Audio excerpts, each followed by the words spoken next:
Ma'am June నెలలో ఏ రాసుల వారికి ఎలా ఉండబోతుంది అంటారు, కొంచెం చెప్తారా? తప్పక ఎప్పుడు మాట్లాడుకునేటట్టే మనమేమో గోచారం ఫస్ట్ మాట్లాడుకోవాలి. కానీ అంతకన్నా ముందు ఏంటంటే ఇది అధిక మాసం, మనకు అందరికీ తెలిసిందే. జూన్ 15 వరకు అధిక మాసం ఉంది. పురుషోత్తం మంత్ అని కూడా అంటూ ఉంటారనమాట. ఈ మాసంలో ఏమి ముహూర్తాలు అవన్నీ ఉండవు, అంటే మంచి కార్యాలు ఎక్కువ చేయరు. కానీ చాలామందికి అపోహ ఉంటుందన్నమాట, ఏదైనా స్టార్ట్ చేయకూడదా అన్నట్టు. స్టార్ట్ చేయొచ్చు, బట్ ఆధ్యాత్మికంగా కూర్చుని మనం స్టార్ట్ చేయడం అనేది, అంటే మనలో మనం అనుకుని ఒక గోల్ పెట్టుకుని ఒక పర్పస్ పెట్టుకుని స్టార్ట్ చేయడం తప్పక చేయొచ్చు. కానీ ఏదైనా కొత్త పని స్టార్ట్ చేయడం ఎక్కువ వద్దని చెప్తాం. ముహూర్తాలు ఎక్కువ చూడరు అనమాట. బట్ అధిక మాసం ఎప్పుడు అయిపోతుందంటే మనకి జూన్ 15కి అయిపోతుంది. అదే టైంలో మనకి సన్ ఏంటంటే మనకేమో మిథునానికి వెళ్తున్నారనమాట. ఎప్పుడు జూన్ 15కి. జూన్ 2కి ఏంటంటే మనకి జూపిటర్ ఏమో కర్కాటకానికి వెళ్తున్నారు, అంటే ఎగ్జాల్టేషన్ పొజిషన్కి వస్తున్నారనమాట. శనీశ్వరుడేమో ఇప్పుడు ప్రస్తుతం మనకి తెలిసి మీనంలోనే ఉన్నారు, ఆయన ఈ నెల అంతా అక్కడే ఉంటున్నారు. అలాగే రాహు ఏమో మనకి కుంభంలో ఉన్నారు, ఆయన ఈ నెల అంతా అక్కడే ఉంటున్నారు. కేతు కూడా మనం చూసాము అంటే సింహంలో ఉన్నారు, ఈ నెల అంతా కేతు అక్కడే ఉంటున్నారనమాట. అలాగే మన శుక్రుడు విషయానికి వస్తే కనుక ఆయన జూన్ 8కి కర్కాటకానికి వెళ్తున్నారు. అలాగే మార్స్ అంటే ఏంటి, కుజుడు ప్రస్తుతం మనకు తెలుసు మనకి మేషంలో ఉన్నారు, ఓన్ హౌస్లో ఉన్నారనమాట. ఆయనేమో వృషభానికి వెళ్తున్నారు. ఎప్పుడు వెళ్తున్నారు? 20th జూన్కి వెళ్తున్నారు అనమాట.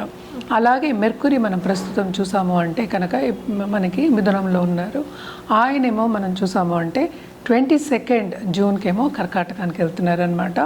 సో ఇది ప్రస్తుత పరిస్థితులు ఇట్లా ఉన్నాయి. అంటే ఏంటి, ఇప్పుడు వచ్చే మాసం కూడా మనం చూస్తున్నాం ఆల్ ఓవర్ ద వరల్డ్ కూడా కొంచెం డిస్టర్బెన్సెస్ అనేవి చాలా ఎక్కువ ఉన్నాయి. అంటే ఏంటి, సన్ మార్స్ కలయిక అనేది ఒకటి మనం చూసాము. అలాగే మనం ఏంటంటే కొన్ని గ్రహాలు కలవడం ఒక రాశిలో కలిసినప్పుడు కొన్నిసార్లు ఏంటంటే డిస్టర్బెన్సెస్ అనేవి జనరల్గానే మనం చూస్తూ ఉంటాం అనమాట.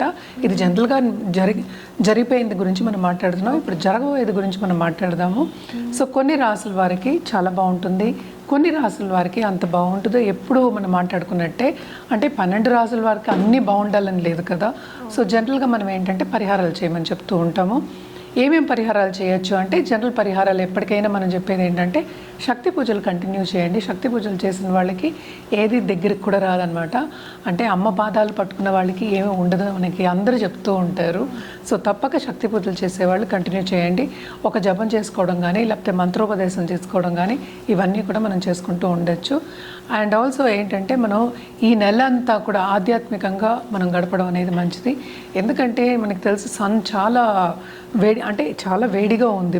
బేసికలీ ఇన్ఫెక్షన్స్ అనేవి చాలా ఈజీగా వస్తాయి, అంటే జలుబులు వస్తూ ఉంటాయి ఈ కాలంలో. అండ్ ఆల్సో అందరూ ఏసీలోనే కూర్చుంటూ ఉంటారు, ఇన్ఫెక్షన్స్ అనేవి తొందరగా వస్తూ ఉంటాయి. సో హెల్త్ రీత్యా అన్ని రాసుల వాళ్ళు జాగ్రత్త పడడం అనేది వెరీ ఇంపార్టెంట్. అదొకటి కాకుండా ఏ రాశి వాళ్ళకి చాలా బాగుంది అంటే మనకి వృషభ రాశి వాళ్ళకి చాలా బాగుంది. అలాగే మనం చూసాము అంటే కర్కాటకానికి కొంతవరకు బాగుంది, సింహానికి బాగుంది, ఇంకోటి ధనుర్కి బాగుంది, అండ్ ఆల్సో వృశ్చికానికి చాలా బాగుంటుందన్నమాట.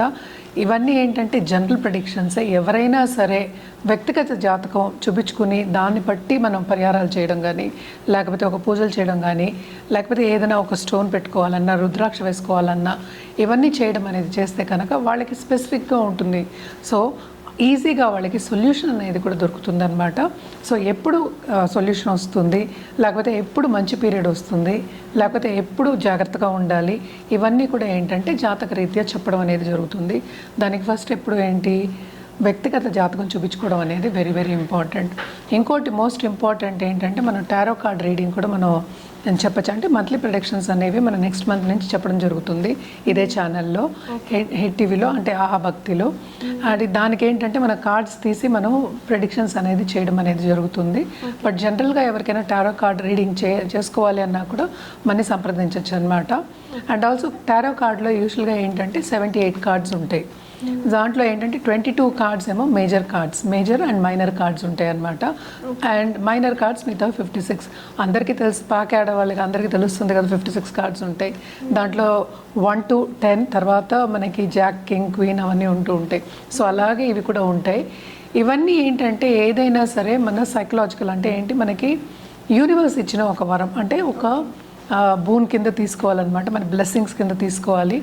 ఎప్పటికైనా సరే స్పిరిచువల్ గైడ్స్ అని మనం చెప్తూ ఉంటాం. అంటే ఏంటి, మన తదాస్తు దేవతలు అని కూడా చెప్తూ ఉంటాం అనమాట. సో దేవతలు అలాగే ఏంజల్స్ అలాగే ఏంటంటే యూనివర్స్ మనకి గైడ్ చేస్తుందన్నమాట.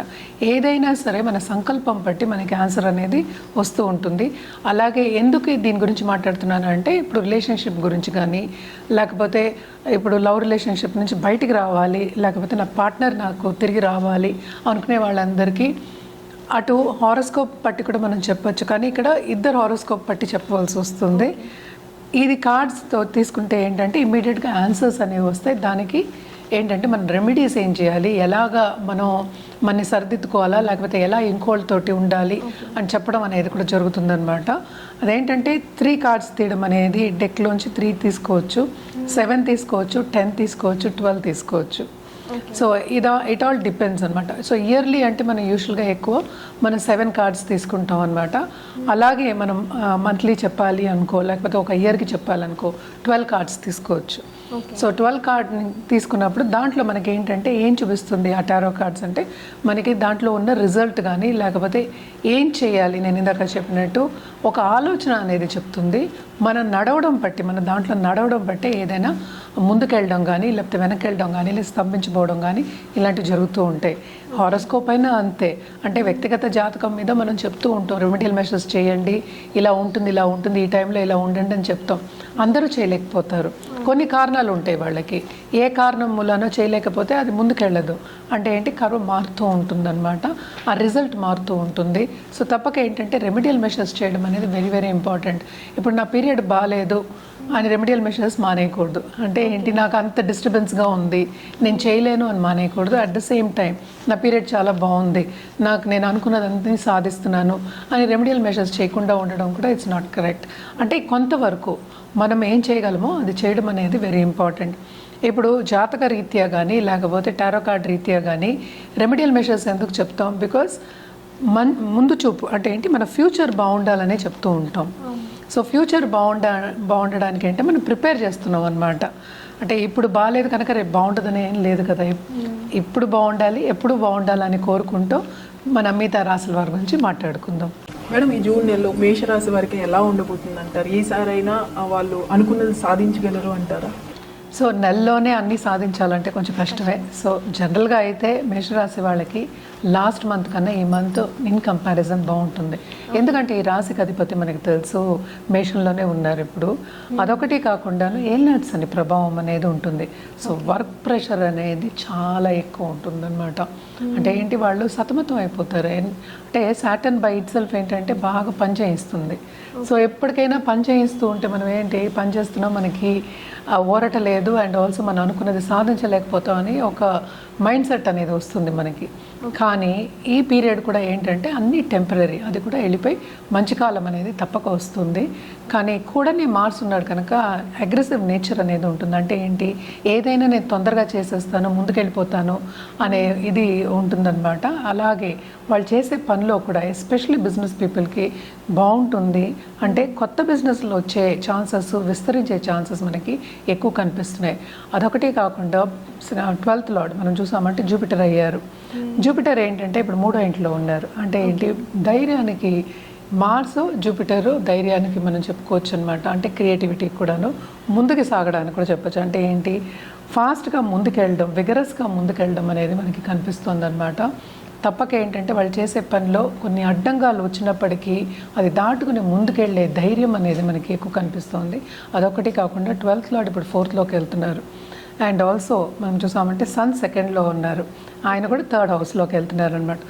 సో ఏమవుతుంది ఇక్కడ, వీళ్ళకి చిన్న మోతాదు అంటే ఏంటి, లక్ అనేది కొంతవరకు ఫేవర్ అయ్యి ఉంది. అంటే స్టార్టింగ్ ఆఫ్ దిస్ మంత్ వీళ్ళకి ఏముంది, తప్పక లక్ అనేది ఉందన్నమాట.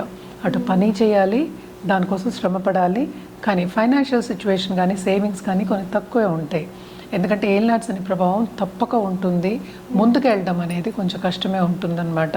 కానీ రిలేషన్షిప్స్లో మాత్రం చాలా బాగుంటుంది. దాంపత్య జీవితంలో కూడా కొంతవరకు వీళ్ళకి ఏంటంటే ఇద్దరు అనుకూలంగా ఉండడం, అనుకూల పరిస్థితి అనేది మనకి ఎక్కువ కనిపిస్తుంది అనమాట.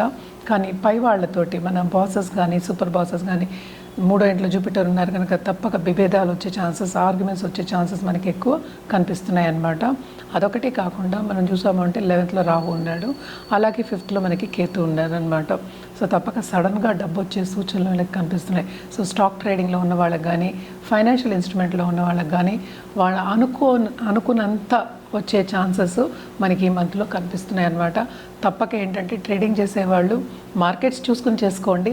ఎవరు ఏంటంటే దీని ఆధారపడి ముందుకెళ్ళిపోండి అని ఎవరు చెప్పట్లే, కానీ ఏల్నాడ్స్ అనే ప్రభావం ఉంది కనుక తప్పక వీళ్ళకి ప్లసెస్ ఉన్నాయి, మైనసెస్ ఉన్నాయి దేంట్లో ఫైనాన్షియల్ సిచ్యువేషన్లో. ఓకే, మరి వీళ్ళు ఎలాంటి పరిహారాలు చేస్తే బాగుంటుందంటారు? వీళ్ళు తప్పక ఏంటంటే మంగళవారం దుర్గాదేవికి పూజ చేయడం అనేది మంచిది. అలాగే పిల్లల విషయానికి వస్తే కనుక కొంచెం ఇబ్బంది పడే ఛాన్సెస్ మనకి కనిపిస్తున్నాయి. ఎందుకంటే ఇప్పుడు జూపిటర్ కూడా 4th హౌస్కి వెళ్తున్నారు, అంటే ఎగ్జాల్టేషన్ పొజిషన్కి వెళ్తున్నారనమాట. ఆయన వెళ్ళినప్పటికీ ఏంటంటే వీళ్ళకి కంఫర్ట్ లెవెల్ కొంతవరకు పెరగాలి, కానీ అటు ఏంటంటే హెల్త్ రీత్యా ఖర్చు పెట్టడం అనేది మనకి ఎక్కువ కనిపిస్తుంది. ఎస్పెషలీ పేరెంట్స్ కానీ లేకపోతే ఇంట్లో ఉన్న పిల్లలు కానీ అంటే డాక్టర్ని సంప్రదించడం అనేది మనకి కనిపిస్తుంది అనమాట. సో తప్పక ఏంటంటే వీళ్ళు దుర్గాదేవికి మంగళవారం పూజ చేయడం అనేది మంచిది. అలాగే పిల్లల విషయాన్ని కనుక తప్పక సుబ్రహ్మణ్య స్వామికి పాలాభిషేకం చేసుకోవడం అనేది ఇంకా మంచిది. జనరల్గా మనం మాట్లాడుకున్నాం ఎప్పటికైనా సరే రాహుకేతు పూజలు చేయడం అనేది మంగళవారం చేయడం మంచిది, బట్ ఎప్పటికైనా సరే సండే చెప్పుకుంటాం అన్నమాట. అలాగే నవగ్రహాల చుట్టూ ప్రదక్షిణ చేయడం మంగళవారం అట్లీస్ట్ మినిమం 9 times చాలా చాలా మంచిదన్నమాట. అలాగే కలర్స్ విషయానికి వస్తే కనుక తప్పక వీళ్ళు రెడ్ వాడచ్చు, రెడ్తో పాటు డార్క్ రెడ్ వాడచ్చు అనమాట. అంటే బ్లడ్ రెడ్ చెప్పుకుంటాం మనం. బ్లడ్ రెడ్ నుంచి ఆల్మోస్ట్ లైట్ పింక్ వరకు వాడచ్చు అనమాట. చాలా బాగుంటుంది. మంగళవారం వేసి చూడండి, ఇంకా బాగుంటుంది మీకు. అండ్ ఆల్సో రుద్రాక్ష విషయానికి వస్తే కనుక తప్పక వీళ్ళు చతుర్ముఖి రుద్రాక్ష వేసుకోవడం చాలా చాలా మంచిది. దాంతోపాటు నవముఖి రుద్రాక్ష వేసుకోవచ్చు. ఇవి రెండు కాంబినేషన్, అంటే ఎవరికి ఏం కావాలో దాన్ని బట్టి ఇవ్వడం అనేది జరుగుతుంది. ఎప్పటికైనా సరే వ్యక్తిగత జాతకం మీదే ఆధారపడి ఉంటుంది. సో వ్యక్తిగత జాతకం చూపించుకున్న తర్వాత చేసుకోవడం అంటే వేసుకోవడం అనేది మంచిది. అంటే ఏ రోజు వేసుకోవాలి, ఎలా వేసుకోవాలి అవన్నీ చెప్పడం జరుగుతుంది, ఎలా మెయింటైన్ చేయాలో అనేది కూడా చెప్పడం జరుగుతుంది అనమాట. బట్ జనరల్ పరిహారాలు ఎప్పటికైనా మనం చెప్పేది ఏంటంటే ఇందాక కూడా నేను మెన్షన్ చేశాను, శక్తి పూజలు చేసేవాళ్ళు కంటిన్యూస్గా చేసుకోండి. దుర్గాదేవి కూడా ఒక రూపమే, శక్తి రూపమే. సో తప్పక ఏంటంటే శక్తి రూపం కొలవడం అనేది వెరీ వెరీ ఇంపార్టెంట్.